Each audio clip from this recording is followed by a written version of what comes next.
Is your fear causing you to be stuck, procrastinate, overeat, or hide under the covers? Well, then you are in the right place. This podcast, Break Fear, Find Your Freedom, is about people just like you. Interview people who have found their freedom and shed some fear. Some of them are still finding their freedom, but they are ordinary people. So, sit back, grab your cup of coffee or your running shoes, and let the fun begin. Oh, by the way, listen to the end, we have some fun, exciting competition just for you.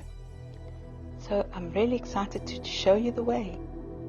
Come in, listen, and let's share the fun. Today I've got this awesome guest, Justin Donne.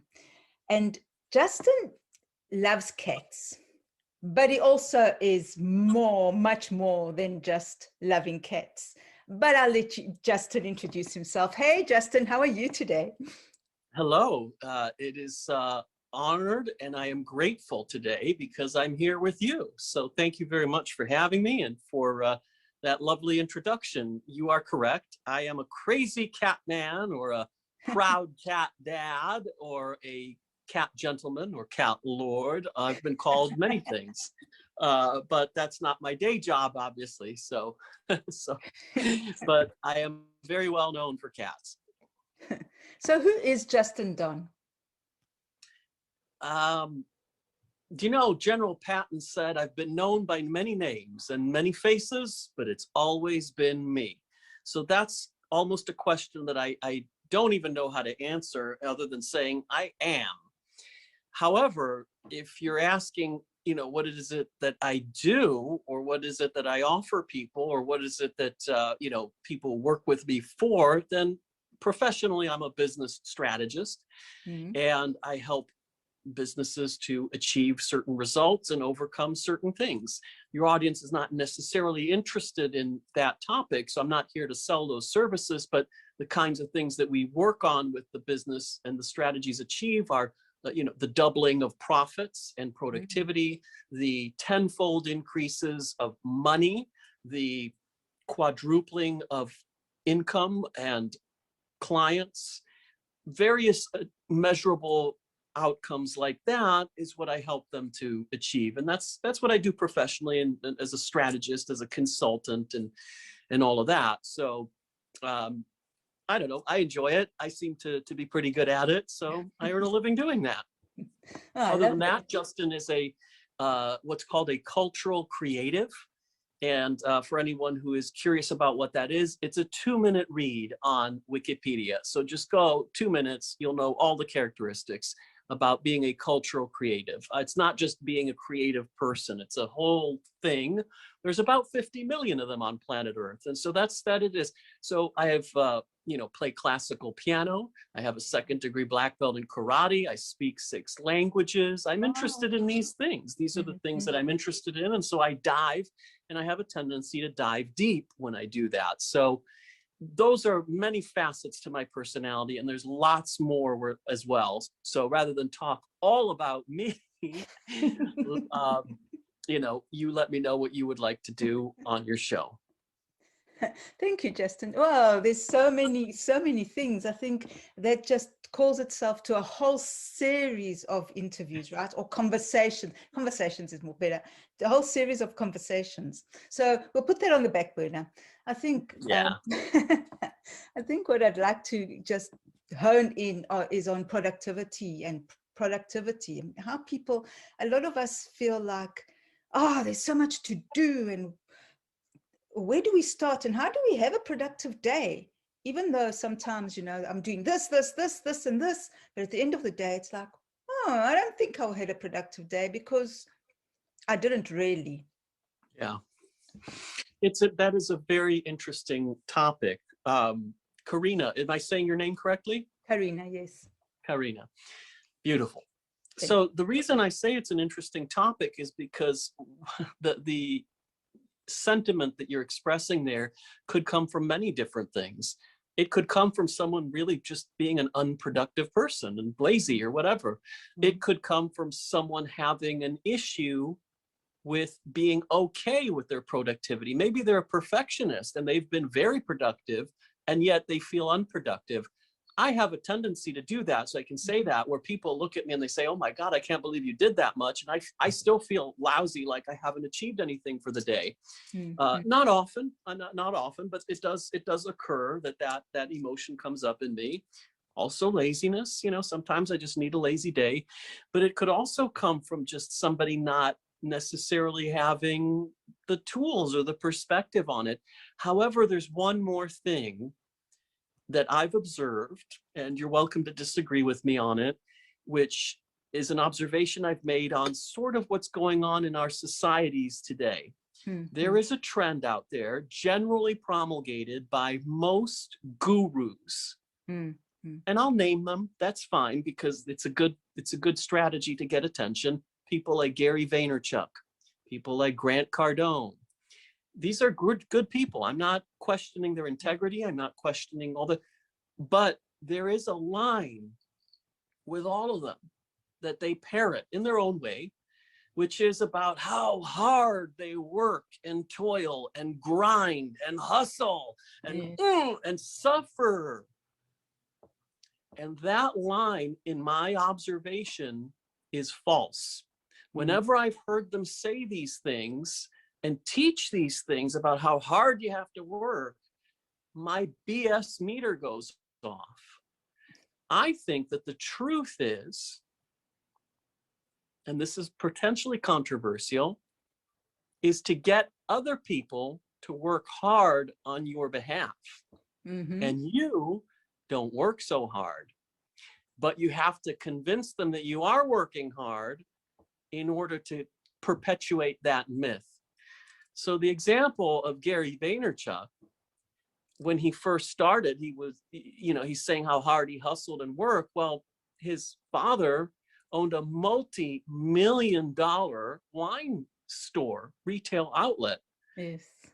Gary would never have been able to achieve what he achieved. Never. Impossible in the physical universe to do that, because there's only 24 hours in a day, had his father not supported him in his endeavors. Because you cannot realistically be on social media 8-10 hours a day and run a business. Yes. I can't serve my clients and be on social media the way he recommends. You also can't be on social media to that degree, as he likes to say, tweet from the toilet at 3 a.m. and survive. You will die. You need sleep. The body has to regenerate. I interviewed Dr. Michael Bruce, the world's greatest sleep expert, the sleep doctor. He is the advisor to presidents and celebrities. Wow, yes. The myth he broke for me is that certain president used to boast that he only sleeps 4 hours a day. He says, it's not true.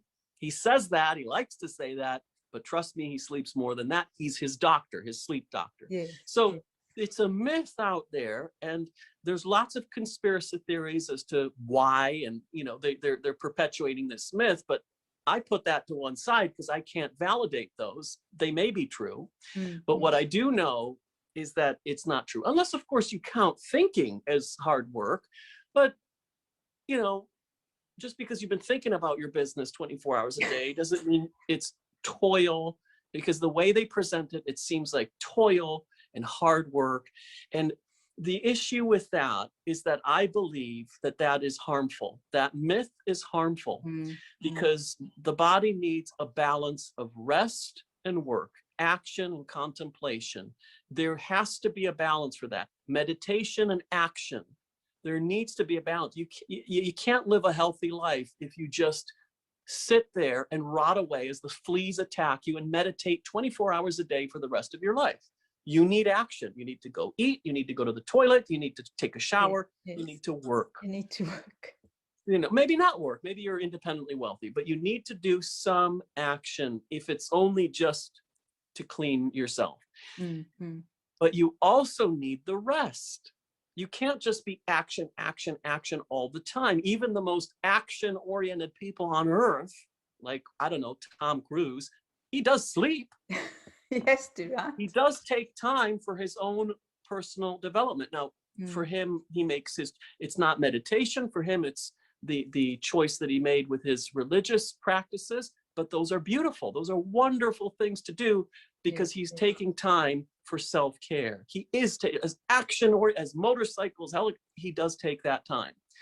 And everybody successful takes that time. It might be their own way, but a lot of them never tell you about that. They don't tell you that. They don't tell you that they only work 4 hours a day and the rest of the time they're contemplating, they're thinking, they're being inspired.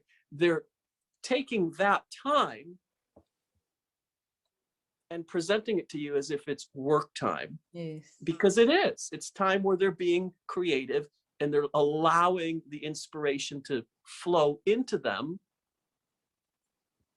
But they're presenting it to you in a way that makes you feel potentially guilty because you're not behind your computer typing away, building a funnel, or you're not at work, or you're not serving a customer, or whatever it is that your job is. Because you're taking time away from that, you now feel guilty. But your time away from that, is equally effective and part of work as anything else. Unless, of course, it's doing drugs or committing a crime. Unless it's something really harmful, then it doesn't count. Of course not. Of course. But if it's a healthy release, if it's eating, if it's enjoying something, of course, if it's drinking to excess and alcoholism, no, that doesn't count. But if it's enjoying, glass of wine, whatever, then that's okay. I don't I'm not promoting alcohol. I'm just saying whatever it is that the person makes as a choice is fine, as long as the mental is there and the emotional is there, and then there's no guilt attached to it. But where does the guilt come from? It could come from many of those potential sources, because potentially, you are lazy. And so, of course, you feel guilty because you should be working. But potentially that's not true. Potentially it's perpetuated by that myth. I personally observe that most people burn themselves out and then feel guilty when their body or their mind forces themselves to rest. Yeah. That's my experience. There's very few actually lazy people out there. They exist, but there's very few people out there that are actually just, wasteful people. So, and then of course there's the perfectionists like me who sometimes feel that no matter how productive they actually are, they didn't achieve just a little bit more. And so that's another issue entirely. So that's my observation when it comes to productivity. And then of course there's prioritization and tools, to-do list, lots of things that can come into that. But here's another example. I heard this from Tim Ferriss, the famous author of the 4-Hour Work Week. Yeah. And I think that book has a lot of mythology in it as well. I don't believe that what he says is actually realizable in the world to the degree or the extent that he presents it as. But it's a good book, and there's a lot of good tips in there. But one of the things that he mentioned, I think it was in a podcast, I don't remember exactly where, is I think he called it the big domino. When he thinks about what he's going to do for the day, his day starts up. They asked him, like, what do you do with your day? He's like, you're going to be really bored. It's boring. He wakes up, he has some tea, he meditates, he goes for a walk, he does all these different things. But he does decide on what is the one big thing that he can achieve that day, that is the big domino that kind of knocks all the other ones and helps them to move along. And that way, if he does it, he's had a productive day. If he does more, great. If he does less, okay, then he needs to reevaluate and see why he didn't do at least the one big thing. So that's I think a really good strategy is to just, and people sometimes lack that. And so they just approach their day randomly. And of course they don't feel productive because they may have achieved 50 things, but because they didn't do it intentionally, they didn't intend to do it. They just did it. They never have that feeling of, I've completed my stuff for the day. So whether it's one big thing or 6 things, like the great Ivy Lee used to recommend, do one at a time, but it's, you should decide on 6 priorities for the day. But whatever the number is, as long as it's not too many, then it's a good idea to have something in place, some kind of tool like that. It doesn't have to be anything that you buy. It can be something you develop yourself. So I don't know what you think about that, but that's my opinion on productivity. Yes, I love that. And that's very true, because I love Gary Vee, you know. He's really cool. He's got a nice vibe, whatever. But that grinding all the time, it does make you feel guilty, because you think, wow, I've worked so many hours in this day and I haven't accomplished what I was supposed to accomplish. And I'm never going to get to that level. It's crazy. So it really works with your mind. You're right there. It messes with you. And whether he actually hustles and grinds to the extent that he claims he does, I find that dubious. I really would question whether he actually, on a consistent basis, all year long, you know, does what he says he does. With all of these celebrities and famous people, I think you're a lot safer not to do what they say, but to watch them and replicate what they do, what they're actually doing. Yes. The other thing to keep in mind is most of these people have teams working with them. Yes. They don't tell you that necessarily, but you know, that's why I say for a business person to do the extent of social media that Grant Cardone and Gary Vee recommend is not possible. If you own a cafe and you own a restaurant, you're not going to be able to be omnipresent on social media to the way he is. Yes. He has a team of people that follow him around. So when inspiration strikes, the assistant, you know, hits the record button and he does it. Or, you know, and then they have a team to edit it to make sure he looks good. And if it's unedited, that's sometimes good too, because sometimes you want to not look perfect. And they have they have a whole strategy of what goes out when and everything, and it's beautifully organized, but it's not done by themselves alone. They're not a one-man band. Yes. They have a team, and that's another thing to really keep in mind before we start feeling guilty and beating ourselves up by how much we're doing. Keep in mind, the people who are telling us, they probably have a team of 5 to 10 people helping them do all of that. If you're by yourself, you're going to be able to achieve 1/10 of what they do, and you should be very, very happy and very productive doing that. And then, of course, grow a team, hire some people, get some freelancers and not freelance, hire full-time folks, and then be able to do that. But we need to keep that in mind as human beings. And the other thing we need to keep in mind is we're not all wired the same way. Yes, of course. I am not a hustle and grind kind of worker. I hate that. That's not in my personality. And honestly, if that's what it takes to succeed, I'll be a failure. I won't succeed because it's not in my nature to behave that way. We're wired differently. I'm more of an artist. I told you earlier, I play the piano. I do some painting. Creative people need unstructured time. We can't be military. Creativity does not flow. You know, I can't force myself to create a musical composition or write a poem at 3 o'clock every day. The inspiration comes when it comes, generally at moments when you're not expecting it, when you're walking in nature or you're just enjoying a relaxed moment. It flows from that, because the beta waves don't necessarily, of the brain, don't necessarily allow that to come through. Those are very intellectual. You need to be in that more relaxed state. And so I really think that depending on who we are and our nature, we need to really look at that and say, before we start feeling guilty, look at, you know, what's your life like? What are you like? You're not necessarily, we're not all built that way. We're not all those kind of dynamic dynamos. We have different metabolisms too, for God's sake. Some people are fatter, some people are thinner. I have a friend of mine, I think he's 70 or something like that. He posted today on social media that he's having a problem. He's losing a little bit too much weight. Oh. And he's like, I know, I apologize that if I could only like bottle my metabolism and sell it, I'd be a billionaire. But you know, I can't gain weight. I have trouble gaining weight. And I'm like, especially at 70, can you imagine having trouble gaining weight? Everybody's seething with jealousy. But do you see, he's not wired the way we have different metabolisms, some slower, some faster. And sure, you can do lots of biohacking to improve or to do I shouldn't say improve, but to maybe get a little more energy or get a little bit more productivity out of your hours and days. Yes. But still, there's a basic genetics, there's a basic way that our bodies are built, our minds are wired. And of course, spiritually, we can rise above any of it. But we need to realize that could produce stress. Just depends.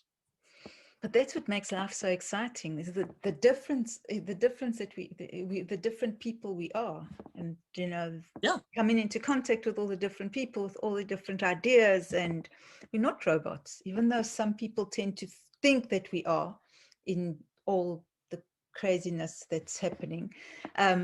So I love that, Justin. I think there's so much there to unpack, but I think I'm going to just take it one step further and ask you about how you've coped with fear, or how you cope with fear, or have you really had something that's been so drastic in your life that's just changed everything? Okay, that's a whole lot of questions. Yeah, those are two very different questions, because of course I've had experiences that have caused drastic changes. I've lost loved ones, I've had relationships, I've been dumped, I've been fired. I've had these things, and I'm like, oh God, what am I going to do? As far as whether the emotion experienced is fear, or whether it's anxiety, or whether it's, those are a little bit difficult to judge. It's probably a little bit more an anxious feeling when something unexpected comes about, rather than a bona fide fear. A bona fide fear is when you just want to run away. It's not. We also need to be very clear that fear doesn't mean you feel nervous. Nervous is different. Anxious and nervous, that's not fear. That's anxious and nervous. Butterflies in your stomach, that's not fear. That's nerves. Fear is when you have that impulse, that desire to run away. So if you're about to go on stage and you have butterflies in your stomach and you're shaking a little bit, that's not fear. If you're about to go on stage and then you run away and people have to find you, and you're in your room, you're in the green room, looking around, that's fear. So we need to understand that if by fear you mean, because a lot of people, I believe, when they start to throw that word around, they actually just mean nervous or anxious, or they don't mean actual fear.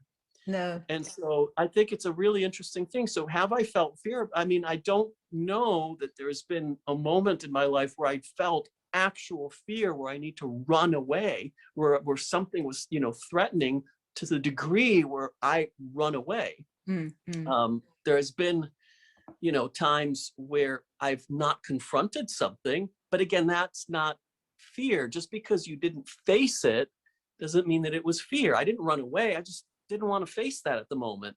Whether that was from nervous or anxiousness or whatever, it wasn't that bona fide fear. So again, I'd like to be clear on what specific emotion we're talking about.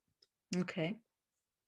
Yes. So what I'm saying is the fear where you run away, where you hide in the corner and you shake and you think, I don't want to deal with this, or you hide under the covers. Yeah. So personally, that's happened to me once when I was a little kid, and I had this strange beetle that came and sat on my ear, and I was little, and I was like, oh my God, what is this? And I ran, and I feared, and I was scared. It was looking back on it, it's funny because it's a beetle. Beetles don't sting, they don't hurt. But it was big. It was an insect. I wasn't expecting it. I thought it was a leaf, and then I was like, and my grandmother had to come and rescue me and all of that. So that's it. And I think another time, again, when I was a little boy and I did something, this is where it's important, because this might be effective for a lot of adults as well. But I was a little kid, and my little brother was still a baby, and I was jealous, and I was having a thing with my mom. She didn't want to give me something, so I smashed the storm door, we called it, where I grew up in Michigan. And so I smashed the glass. It went everywhere. I cut myself, and I ran.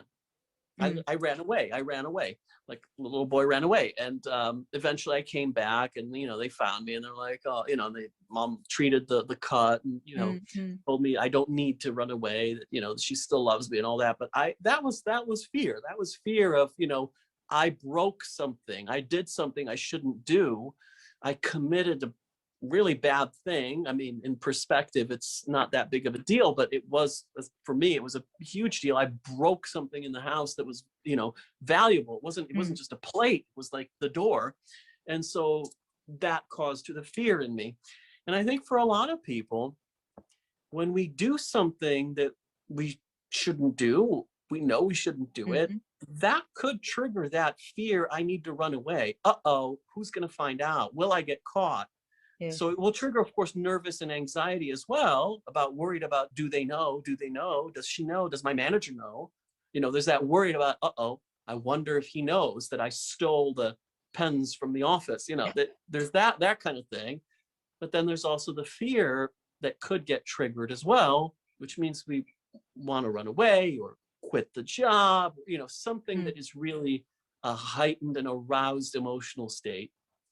I love that, Justin. And how would people cope with that, besides just facing their fear, right? Facing the monsters? What would you say would be the easiest thing to actually go back and face that? Because it's very hard. It's very hard to stand and stare at that fear and face it. Yeah, I mean, when somebody's feeling an emotion of fear, unless they're able to, you know, somehow transcend that, it's a natural reaction. It's in nature. It's designed to preserve you alive. It's designed for the survival, to flee the danger, the threat to life. So when that is triggered, it's very hard to overcome that. It is possible, but you have to, you know, be able to transcend that. You have to, whether through meditation or whatever, you know, in other words, it's a spiritual practice more than anything physical or mental. However, when it's triggered, when fears get triggered by something that you've done, you know, the best way to do that is to unburden that, to get that weight off your shoulder. Now, if you're Catholic, you can just go to confessional. You have a tool ready there for you. But for those of us who are not Catholic, there are ways to do that don't involve religion. And if you remember you might not remember, but if you know about Napoleon Hill's 6 honest serving men, and I'll use them until I die, they are what, when, where, who, how, and why. So using those words in a different context. So those have been used in, you know, customer service. They've been used in lots of different things, in conversation, as ways to build rapport. But there is another use for them that you never mentioned, that I personally bring to people, which is for that purpose. So if you start by writing down, so you don't need to talk, it can be a journaling exercise, nobody has to find out, but you start by looking at when, whatever it is that's bothering you, you know, what's an example? You know, stole some money out of the till at work, you know, or you embezzled some funds from your employer, whatever, you know, whatever it is that you've done, or like me, you broke the thing, you know,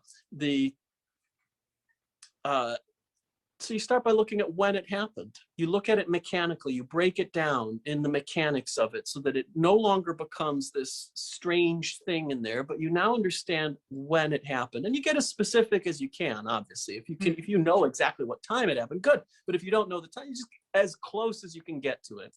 And then you look at where it happened. So you go from what position in time, when in time did this occur? Now you look at where in space did this happen? At home, in the workplace, the office. Again, you get as specific as you can, in the cupboard and wherever. And then you look at the other ones of this. So the other serving men. The sequence is important to start with when, where, and then you look at how things are arranged. So you say, okay, you know, the manager was upstairs. So you look at who, for example, so who was involved, you know, manager, my wife, my mom, whatever it is, you look at who was it, the other employees, the secretary who walked by, whatever it is. And so you look at all of those different things. You look at who was involved, how it was arranged, the door was left open, so I snuck in, or whatever, the till was, so the manager forgot to count the extra 100. Again, there's so many examples, but you look at the way things are arranged, Yes. the form of things and those numbers. And you end with looking at the event that happened. So you end with the question, what happened? So you have all those other chunks, and then you end with what happened, what occurred, you name it. I stole $100 from the cash register, or I embezzled $50,000 off of the company accounts, or I claimed expenses I shouldn't have claimed. Whatever it is, I'm using workplace examples. It could be, and I slapped my son and I lost my temper. He did not deserve that. Whatever it is, whether it's in the context at home or so you look at those kind of things. Because, you slap your child these days, you might be in a total anxiety about getting caught, getting social services on you. If he says anything to the teacher, I wonder if they know. I wonder if he told his friends. You could end up in a real, mind mess from just losing your temper and slapping your kid. Yeah. But so it could be anything. But you end with what happened and you name the thing. And then you just take a look at it, and and now it's on paper. Now it's mechanical. And you repeat the process until you feel a sense of relief. And then you stop, because you don't want to overdo it. Yes. You don't want to go too far. So you stop, you feel the relief. You'll know, because it'll feel like a weight's been lifted off your shoulders, and then you're done. Until you need to do it again. And you can burn the papers. You do what you want with them. You don't have to save them. You don't have to read them. There's no ritual involved in it. There's no religious connotation to it. You do what you want with them. You can show someone if you want, but that could be dangerous. It could be, depending what you've done. Yeah, but it's important to get it out of your head and onto paper. It's not something you should be doing, like just thinking about it, like meditating or something. Don't do that. You get it out of the head onto the paper, and it should be physical paper, ideally, not a digital product. It could be, but ideally paper, because there's a lot more mechanics involved in handwriting, about 3,000 movements. There's only about 7 movements in typing, and if you use your thumbs, then there's even less. But so you want to ideally do that, and then you're done, and then you feel the relief, and you're done. People, if they try that experiment, if they just try that, they will feel a sense of relief, and they will feel the fear that gets triggered doesn't get triggered anymore, or gets triggered to such a less extent that they're now able to face it and overcome it and confront it. So that's something that I would highly recommend for the context of that trigger. Because again, this won't work if you go to the zoo and the lion cage is left open and the lion is in front of you, and oh my God, you're now in fear. No, you should just run away from the lion. So it won't work. You could be you could be a saint and just unburden all of these sins, and the lion might still eat you. So, so that's the context. So in that context, that is my probably my biggest suggestion. It's something that I've used successfully with people, along with a few other steps in a process, so that they feel a tremendous amount of inner peace, a greater sense of inner peace. And what does that mean? Well, that means that those little fears, they're going away. I love that. It's very nice to have someone actually have a process that they can go through and fight that, face it or fight it. So running away, just the monster becomes bigger and bigger and bigger, right, as they run away, or as you run away from it. What about freedom? Have you found your freedom? Or are you still looking for freedom? Or is it a process? I think, it's a really, in history, it's been a really great marketing gimmick. Freedom. So people have been seeking freedom for centuries, and seeking it. And societies have been wanting. America was founded on the principles of freedom, because didn't feel they had freedom where they were originating in England. So it depends what you mean. I mean, do I feel free? I mean, to an extent, I'm free to do whatever I want. But to an extent, I'm also at home, and I'm not traveling right now because I don't necessarily feel free to travel because of the situation happening in the world today. So I think it just depends on the context that you mean about it. You know, the really great book called, and I think it was made by a movie by Angelina Jolie called Unbroken. I think it was called Unbroken. Yeah, I think that's what it was called. And then there's another book called Shantaram. Very, very long book. It's a fiction book. Well, no, it's based on a true story.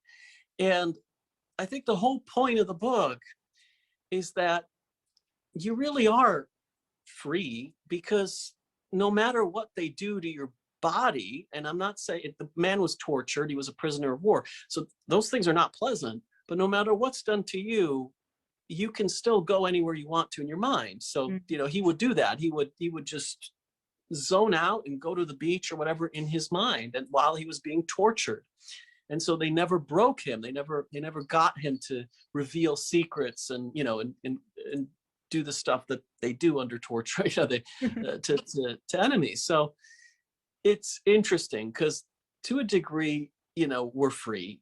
In other areas, we're not so free. Whether or not that freedom is something to seek and strive for is also a question. It's not something that I have an answer to. It's one of these, one of these not imponderables, but trying to remember the word for it. But there's a word for that, something that is a very nebulous thing, because to have a game, let's say you want to play a game of football or basketball or whatever, there has to be some freedom, but there also has to be some barriers. You can't just do whatever you want with the ball. So there's going to be some freedom. There's going to be some barriers, some rules, some players, there's gonna, and then you have a game. And life is the same way. If it was just absolute freedom, then, there's nothing to do. It's boring. There is no life without some barriers, some restrictions. In a political society, there is a wonderful theory that I helped develop about freedom, order, and equality. And those three things are kind of mutually exclusive, meaning that the more freedom you have, the less order and equality you have. The more order you have, well, the less freedom and the less equality you have. Yeah. The more equality you have, well, the less freedom and the less order you have in the society. And it's not, that particular way of looking at things is not to pass judgment on a political philosophy or anything. It's just to say that different societies develop their preferences and develop their things based on those three factors. So some societies are more free, but they're a little bit less orderly and a little bit less equal. Other societies are more equal, but they're a little less free, and and it just depends on where someone is comfortable. Now, human beings, I believe, have a tendency to desire greater freedom and greater liberty. And so too much order and equality turns into oppression, and we don't want that. No. But we do want a little bit of order. I don't think anybody wants to live in total anarchy and the threat of violence and death every day. So we want some order. We want some equality as well. We want to know that, it's not just all about,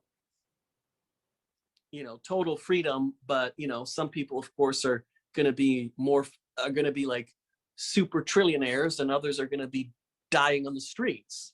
We want some equality in the society. Now, how much? Do we want total communism? No, I don't. No. But we want some levels of those. So I don't think really we all want all of, freedom at the expense of everything else. So it's been used as a way, I'll free you of your sins, or I'll free you of this, I'll free, freedom from, that's been used, I think, around World War II. The freedom from this, freedom from want, freedom. It's been used as a gimmick.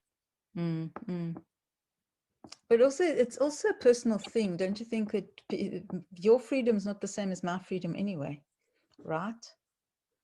We'll have different preferences. That's how, and that's what I meant, is on a societal level also we have different preferences. We group together in different societies. Look, there's nothing wrong with, I forget which Scandinavian country it is, but they have a lot more equality. They have a lot more equality. Education is free. You can get your master's degree and it won't cost you a penny. That's not so bad. That doesn't sound bad to me. A lot of Americans would think, oh yeah, but how much is their taxes? Well, yeah, they have high taxes. There is a ceiling. You cannot be born there, live there your whole life, and expect to be a super billionaire like Elon Musk. It's not that free. Yeah. But it's not an oppressive regime. It's just not totally free like that. Because they preference that. Also, people generally don't have to worry about old age or about employment or about homelessness. Those things are taken care of. Yeah. And they value that, taking care of each other in that society. That's a preference. And I don't see anything wrong with that. No, I think, and also talking about taking care, I think that's something that we've all got to start learning, is to take care of each other and to help each other up rather than beat each other down.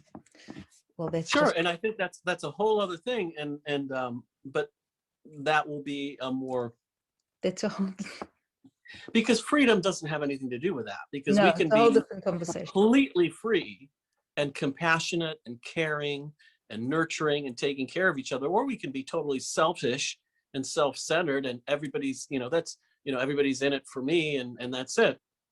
The scary thing, so I like Ayn Rand's book, but it's also scary because some of the stuff that she promotes in her philosophy is this sort of very egoistic, view of the world where everybody is all about themselves first. I personally don't find that to be true. I think people, of course, can be indoctrinated into that, but I think we have unless of course you're a sociopath, you have a natural tendency to actually put other people first. Whether that's family or whether that's friends, there is a natural tendency to sacrifice. And that's a beautiful thing, a beautiful commentary on humanity, that we are naturally compassionate for each other. Yes. We become selfish through suffering and degradation. So so freedom can accompany either one of those. You can be totally selfish and evil and robbing people and stealing and killing, or we could be totally compassionate and nurturing and supportive of each other. Freedom is a completely different issue from that. And so, you have the freedom to choose the lifestyle that you want. And of course, then we talk about what limits we put on it. So, philosophers have argued about, okay, so you're free to choose what you want as long as it doesn't infringe on the rights of others. But see, that's already a restriction on your freedom. So you're already just a little bit less free, because if you desire to murder or rape or do something like that, well, no, you can't do that. Yes. You're not free to do that, because that's now infringing on the rights, the values, the sanctity, and the life of someone else. So it's already, so we agree that there's already some restrictions that are good and that are favorable. There's a funny French saying, a comedian coined it, not me. C'est interdit d'interdire, which means it is forbidden to forbid. I love it. It's really amusing, but it actually is kind of clever and kind of profound if you think about it. Because it's forbidden to forbid. So it's created this little twist of, right, so wait, it's a brain fart. Really. I love that. Oh, thank you, Justin. Well, what about you in your life? Just taking maybe a bit of a personal thing, besides you slamming the door and breaking it and running away, have you ever after that experienced such fear that you didn't know what to do with yourself? After being a little kid, not really, no. I mean, I've had moments of anxiety. I've had moments of, worrying about, what is going to happen. And I think those were very natural. You mentioned earlier something which I think is really important, which is that we're not robots. Yes. And so I think I would like to say and really emphasize, and I hope people take it on board, emotion is not bad. Emotion is not to be feared. There's that word again. It's not to be run away from. Yes. The worst thing that we could do is to become numb automatons, to drug ourselves into a placid, steady state where we don't have highs and lows ever. Now, I'm not saying that somebody who has a condition that is unhealthy, where they go from suicidal to ecstatic, that is of too much. Yes. But Yes. having emotion is a good thing. Mm. You know, we should not run to medication every time because we experience anxiety. Perhaps that anxiety is merited. Perhaps you're living in a house. The solution to a tense household is not medication. The solution to a tense household is what's going on in the household that's creating the tension. And if we medicate the person, what we're doing is we're validating and condoning the tension. The tension could be abusive, for example. The solution to somebody who is being abused in a relationship is not medicine. It's to remove the abuse. And so we need to be very clear on the source being external to us. If we have depression, is that depression caused internally? It could be. But if it's not, then we need to be careful, because if that depression was actually caused by a horrible life situation, medicating it is actually just validating the situation that has caused that depression. And so the person, they'll be flat and numb to it, but they're still going to be living in the same condition that triggered them to be depressive.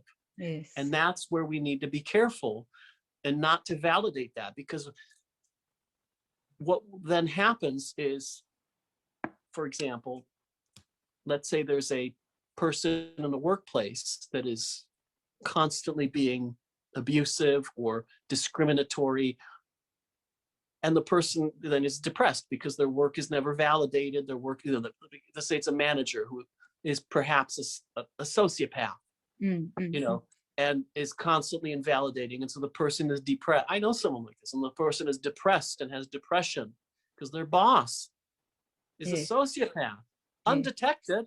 They're not murderers, but they're just make them feel that way. Well, if the person gets medication, then they'll feel flat and numb to it, but they're still going to be in that situation. But if we have any sense of responsibility to our fellows, then we also realize that we have now validated that bad manager, that sociopath, that person who uses techniques that hurt people, and we're allowing them to get away with it. And we're allowing them to actually thrive and get ahead. So the solution is not medication. The solution is to extract the situation or to expose the situation. And it might blow up.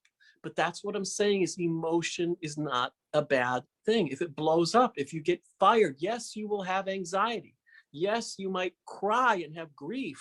Yes, you might feel antagonistic and angry, but these things are not bad. We should not be afraid of strong emotion, whether that's anger or whatever, as long as, of course, we don't become violent and murder people, but we shouldn't be afraid of the emotion of an argument, of an antagonistic screaming match with someone.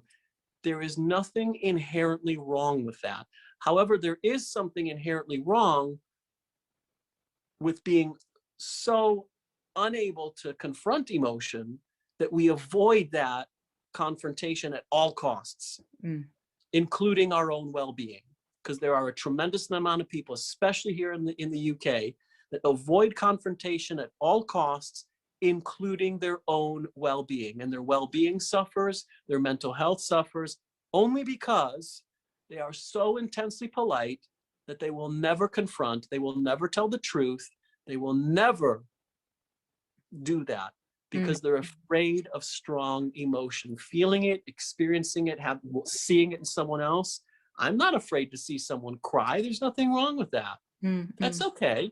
That's actually something can be, not always, but can be very healthy. for them to release that grief and lose what, you know, that loss of lose whatever it is they were holding on to. I had that at work once, an employee like that once. I gave him a very stern and strict, you know, dressing down, which was needed because there were health and safety violations happening and gross misconduct. And he cried, he was crying. Now, if I was afraid to see, oh my God, I made him cry, am I going to get sued? No, it's cool. When he was finished crying, we went back to doing what we needed to do, and we saved his career. We saved his career. Yes. And he stopped doing that. He released that part of him that, you know, was holding on to the, you know, bad behavior at work by crying. And that was great. But you can't be afraid of these emotions. And so many people are afraid of them. And so fear is another one. It's an emotion, you know, so if you need to run away, well, you run away and you live to fight another day. It's not the end of the world. And that is the thing. As I would not be fearful of it, but I would handle what needs to be handled that is triggering it. Hence the tool, the technique I shared with everybody today, or potentially, you know, you just need to run away, you know? And so it's not feeding the fear, it's living to fight another day. And if we just reframe it that way, then we don't need to beat ourselves up because we have experienced an emotion, a strong one. Yes. You know, and so that would be a very important piece of advice, because what I would hate to see is a society of robots where it's forbidden to express emotion, where you know, whether that emotion is, you know, whatever it is, where only actors can do that in a performance, and real people cannot express emotion. I would not want to live in a society like that, where we're all drugged into numbness. That's not fun.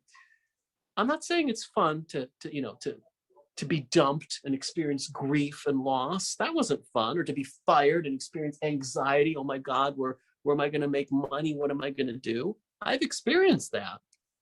I'm not saying that's fun, but there's nothing wrong with experiencing that. And it is a very appropriate emotion to the circumstance. Very appropriate to the circumstance. So, you know, I for example, you know, I ran for an office in an organization once, which was very prestigious, and I really wanted to do it. And I really thought there was no way I was going to lose. And then I found out that I'd lost. And I was crying. I was in my room, and I felt really lost about that. I was really, and then I got really angry and all that. And those strong emotions are great. Again, not fun when you're in it, but not to be feared, not to be fled from, not to be non-confronted, not to be avoided, because the way out is the way through. Yes. You don't get out, you know, so you experience it and then you move on. And so I think that would be the big lesson that I'd like people to at least consider, to think about as a suggestion, is don't be afraid of those emotions. It's a beautiful thing. Actors get paid a lot of money to portray emotions. So they can't be ugly. And so experiencing them. And of course, then if we're free to experience them, guess what? We're also free to experience joy and laughter and cheerfulness, a big smile, an enthusiastic, that was amazing, or a big laugh when something funny happens in a movie or a television show or a comedy. You know, so we can experience these things without being afraid of them either. Oh my God, I'm going to look stupid because I just laughed. You know, it would be great to feel free to express these emotions, of course, in appropriate context. I would not want to be in a train and have somebody expressing and, you know, enthusiastic, boisterous, loud laughter throughout the whole journey when I'm trying to concentrate. You know, a little bit's okay, but, you know, so there's of course appropriateness as well, but I also wouldn't want to forbid someone from, you know, laughing briefly if that makes them feel good, because laughter is contagious. But I know, I love it. But yeah. So Justin, I just want to ask you, I know we've running out of time, but I just want to ask you a question quickly about how you went through all these things, of course, like we all do in life. You get dumped and you don't get the job you want or whatever. Did you find in retrospect that it was actually a blessing at the time? Well, at the time it wasn't, but in retrospect, was it a blessing? Yeah, and it's another interesting aphorism. I think in the seeds of adversity is the seed of a greater greatness, something like that. In other words, I forget the exact quote, but and there's been different versions of it. But in adversity is the seed of greatness. So in those things, in those moments where yeah, I was thinking, oh gosh, what am I going to do? Looking back on it, you kind of laugh at it.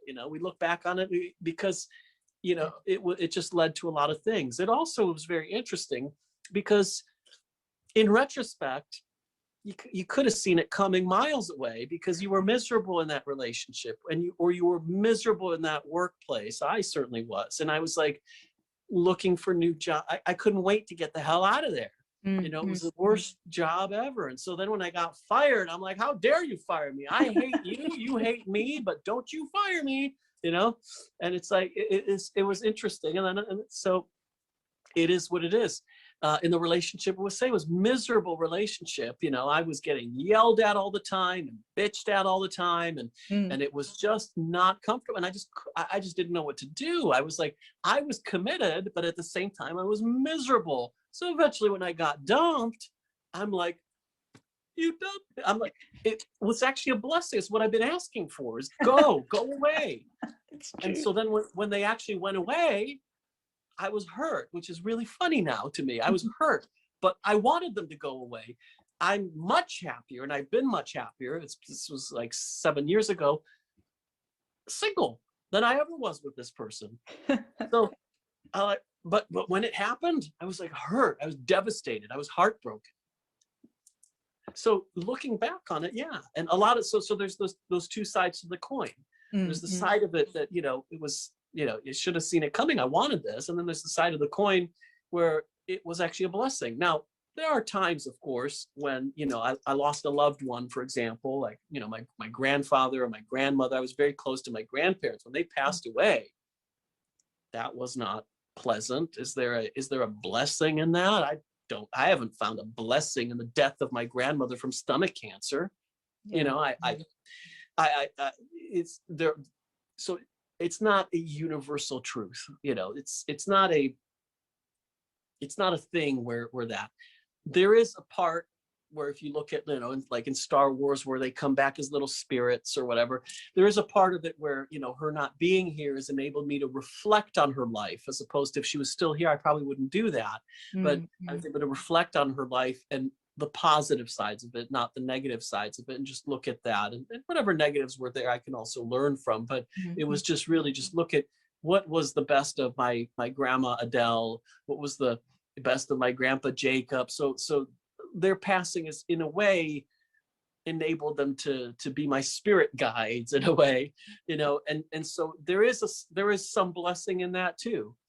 People would look at, what if you lost a spouse to, a deadly disease or something like that. And it's like, it's tough to tell someone, oh, there's a blessing in that, So I'm not saying that there's a blessing in the death of your beloved pet or whatever.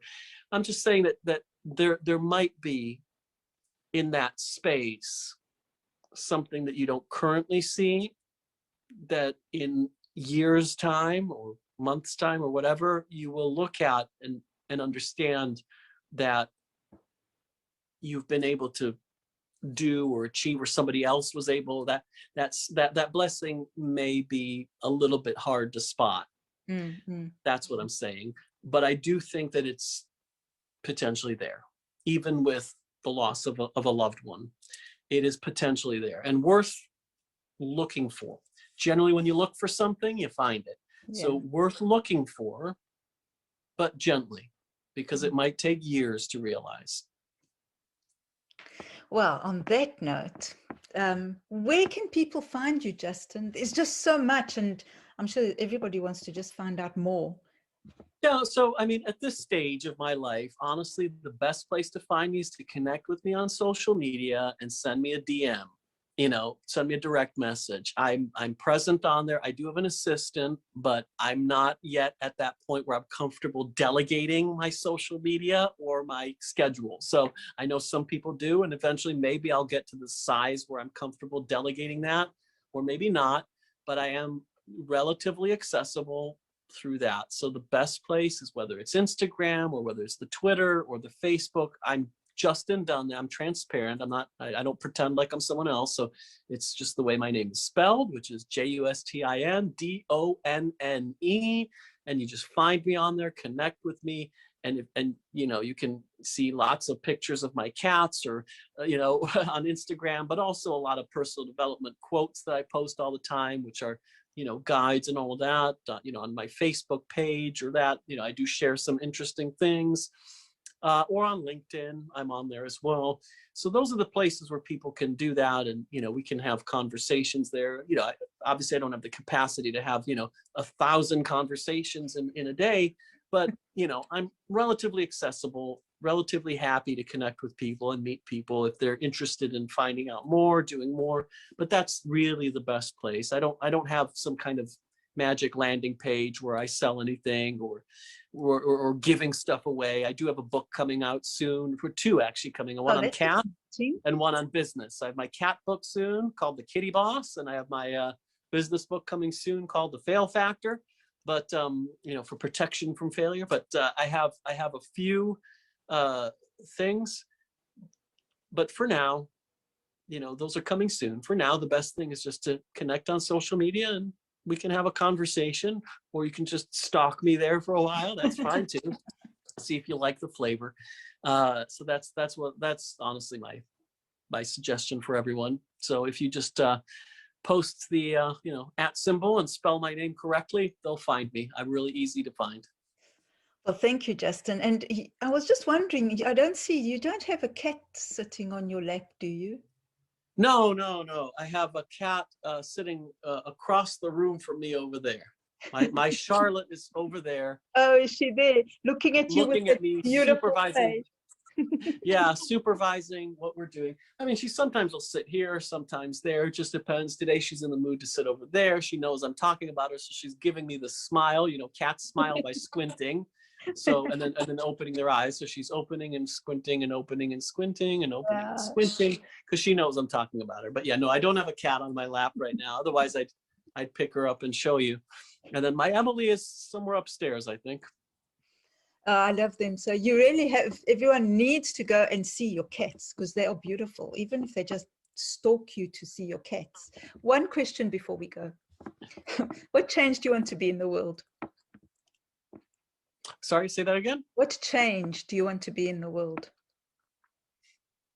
What change do I want to be in the world? Mm. So my big thing, which I don't think I've shared this before, is I do call myself a transformative change catalyst. Wow. And I chose that because transformative is the whole point of change. What's the point of changing? There's no transformation involved. It's just intellectual stimulation. That's good too, but I want transformation. And catalyst, because there's the word cat in it, to be honest with you. But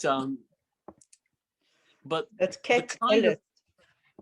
But the kind of transformation that I'd like to see, the kind of change that I'd like to see in the world is just a place that's more compassionate. When I work with businesses, I'd never sell it because nobody wants compassion in business. They want profits, but I try to approach it and try to sneak it in where we're behaving in a more compassionate way towards our employees, towards our staff, towards our suppliers, our vendors, our customers, where we understand that we're all in this together. And it doesn't do you much good to exploit someone else, whether you're exploiting your customer and ripping them off, whether you're exploiting your employees. I see it in the charity sector all the time, and underpaying them and expecting them to deliver all this hard work when you're not paying them enough to really keep up with inflation, for example. You know, because you're so proud of your, you know, so I see that. Or whether it's towards your suppliers, your vendors, whatever stakeholders there are. It's not necessary to take advantage of people and exploit them to prosper. It's just not necessary. It's an argument I had with a certain, you know, company once, and I lost the argument. But it was purchasing pins that were designed by the company and then pins that you wear. Yes. From China. And they were purchasing them at 3 cents per pin and selling them for anywhere between $7 and $15. Now that's a huge profit margin. Wow. But those people in China, this was 10, 15 years ago, but those people were, a lot of those workers could not even afford a toilet, meaning their home did not have a toilet in it. Sure. They were living in abject poverty, Mm-hmm. just one step away from just the street and wilderness. And the way I looked at it is twofold. Number one, your profit margins would be excellent even if you paid 15 cents per pin. Yes. Because it's not even like you're paying half the price, and not paying $3. What if you paid 50 cents a pin? You'd still selling them for $7. So you could increase that and then increase their well-being. But then I said, this dependency that you're developing on them, they could change the rules on you one day, and then your business is gone. Yes. And so that developing that dependency on China is something that I spotted 15 years ago. And I said, we really need to beware, because once we're dependent on them for our livelihoods, our businesses, we can no longer make rational decisions on what's happening over there politically. And today we're seeing the consequences of that. We're seeing the consequences of that in politics, but a lot of that is also tied to business. The politicians, we can't blame them so harshly, because they're making decisions because they know that a lot of their voters are dependent on that. Yes. Are dependent on the suppliers over there. And so it's very, and don't get me wrong, Chinese people are wonderful people. I'm not criticizing them. I'm just simply stating a fact that developing a dependence on them weakens our position in negotiating and our decision-making ability, because we're dependent on them. We cannot cut the cord, because that then will suffer. Our businesses will go bankrupt. So, because we have no supplier. And so my thing is that if we approach things from a compassionate place, and we said, we can't do business with you, you're not paying these people, and I'm not going to do business with it. They're not making a living wage. If you pay them a living wage, then we'll do business with you. Then we would be able to do that. And so that, living in a world where we're not constantly looking at that exploitative factor, because a lot of cultures are still exploitative. So, the British Empire is no longer doing that. The French Empire is no longer doing that. But the vestiges of that sort of way of operating, where we need to exploit someone, I don't know. It's still there. It's still there, even in workplaces where we underpay people. If you can't afford to pay them, then you can't afford to hire them. Yes, I agree. And yet the excuse keeps coming out that, well, we need this, we need that. Well, you might need it, but you obviously can't afford it. So maybe your business just needs to go out of business. From an ethical point of view, I really think that that's an issue. And the change I'd like to see in the world really is just to make it a more compassionate place. So I do that on my scale of influence that I'm able to do with the people, groups, organizations that I work with and support. And it'd be nice to just see a more compassionate place, less hustle, less trying to hustle, take advantage of someone, and more, let's just all win together. Let's create scenarios where it's beneficial for all of us, for both of us. And I'm not even talking about the planet. My particular thing is not the environment. I mean, I care about the environment, obviously, because if we spoil and scorch the planet, then we'll all die. But my particular thing is humanity. I think if we're compassionate towards ourselves, towards others, towards animals, I'm compassion towards the environment as well.